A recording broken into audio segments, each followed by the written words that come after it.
The Toyota Hilux has been around since 1968, and 8 generations later, this is the best-selling pickup in the Philippines. In fact, in 2019, this was the second best-selling model in the entire country, second only to the Toyota Vios.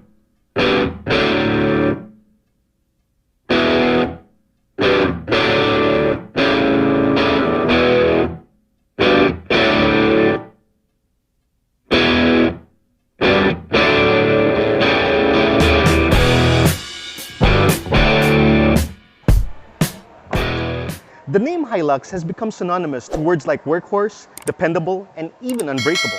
But Toyota isn't one to rest on their laurels because they've just given the Hilux an extensive refresh. And the best part is, it's not purely cosmetic. But before we get into that, let's start with the exterior. The changes to the lower variants of the Hilux may seem subtle, but its impact to its overall appeal is quite significant.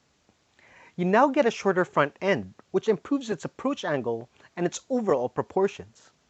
Like the previous generations of this pickup, there's no mistaking it for a Hilux. And I really think that's a good move from Toyota because something with this much heritage should be kept true to its form. Besides, why fix something that isn't broken? The higher-end Conquest variants of the Hilux gets more goodies and now exudes even more attitude with a bigger and beefier grille that visually extends to the front bumper. It has LED headlights and fog lights. Along the side, you get these over fenders and the Conquest decals towards the end of the truck bed. Also new are these 18-inch wheels. At the back, you get C-shaped LEDs for the tail lamps and tailgate assist, which allows you to open and shut the tailgate with one hand. You also get a bed liner and a sports bar instead of a roll bar. Most of these accessories won't be found in the G variants and below. You don't get the tailgate assist, no bed liner, no sports bar, no over fenders, and instead of 18s, you get these 17-inch gunmetal alloys. Now, I did say that the changes to the Hilux aren't purely cosmetic, so let's start by talking about what's under the hood. You still get the same 2.4 or 2.8-liter diesel engines, otherwise known as the 2GD or 1GD. However, both engines have been tweaked to get up to 5% better fuel economy than before.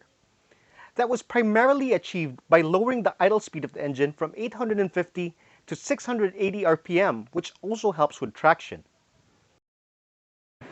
But I guess the best news is the fact that the 2.8-liter version now pumps out 201 horsepower and 500 Newton meters of torque. Almost class-leading. Almost. It's worth noting though that this is lighter by about 100 kilos compared to the class leader.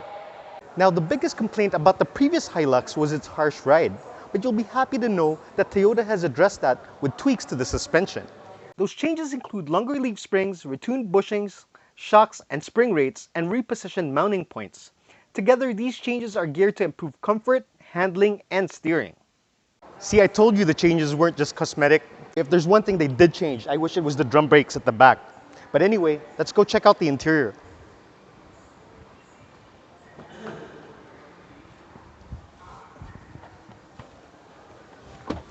So this may not be the fanciest interior among pickup trucks, but I'm not sure I want it any other way.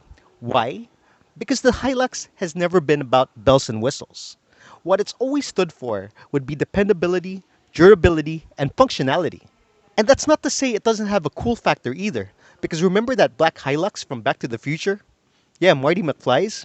That thing's jaw-dropping even in this day and age. Now, I'm not trying to kiss Toyota's ass here. In fact, I don't think this interior is perfect. It definitely won't send anyone over the moon. I mean, it doesn't even have rear air vents. But for what the Hilux stands for, it really fits the bill. So what do we have here? Well, for starters, you get steering wheel controls for your infotainment system and your multi-information display. And as far as your instrument cluster is concerned, you get an analog tach and an analog speedometer. And you get a small LCD in the middle that shows you vital information such as your fuel mileage and trip information. Now, moving to the center, you get this infotainment system that, again, isn't the fanciest thing out there, but it's nice to know that it has Android Auto and Apple CarPlay. I also feel it's better integrated compared to the head units of Toyotas in the past. On this G variant, you also get a single-zone automatic climate control system.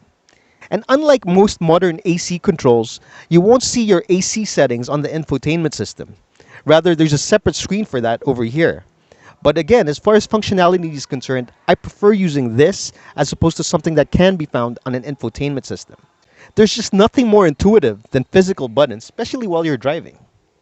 Now, along the center console, you get two 12-volt sockets, storage for your phones, two cup holders, and a drive mode selector, where you can use eco mode if you're trying to save on fuel, and power mode if you want to unleash the 201 horsepower under the hood. You also get a conventional handbrake, which again fits the Hilux perfectly. And then there's the center armrest, which is nicely padded, and it also offers a bit more storage underneath. Now, on the subject of storage, I like the fact that you get a dual glove box, which obviously isn't dampened. But this one comes with a cooler. So you can put your drinks in there, which will come in really handy on a hot day. Now, as far as the choice of materials are concerned, again, they lean more towards the durable side, but at least you'll know it'll stand the test of time. Now, to keep things from being extremely boring, what Toyota did is they added touches of fake stitching and these silver accents. And I'll let you decide if that works for you. Now, in terms of comfort, the bolstering on these seats aren't overly aggressive, which works for bigger body types. Trust me, I would know.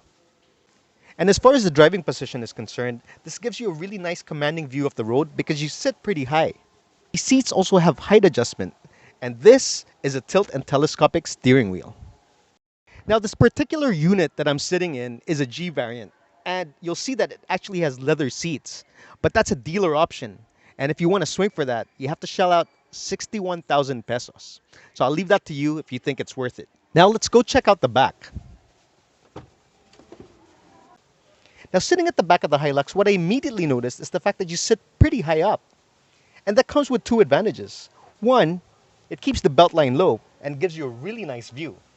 Two, since you're sitting up high, your thighs are firmly planted, so it won't get tiring sitting here on a long trip. You also don't sit too upright, which also helps with the comfort. Now, in terms of functionality, like in most pickups, these seats could be folded to give you more storage room. Now, in terms of toys, you really don't get much. Just a center armrest with two cup holders and these hooks behind each seat. Now, like what I mentioned earlier, you don't get rear air vents or charge ports for that matter. But I do like the fact that these windows go all the way down.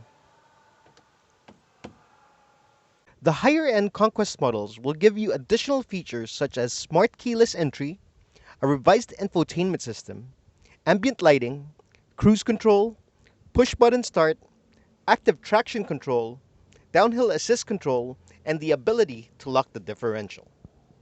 With the new Toyota Hilux, you have 14 different variants to choose from. Yes, 14! And prices start from 843,000 pesos and goes all the way up to 1,830,000 pesos. And that covers both ends of the spectrum, from utilitarian to badass. But regardless of which variant you get, a Hilux will always be a Hilux. And to some, that's all that matters.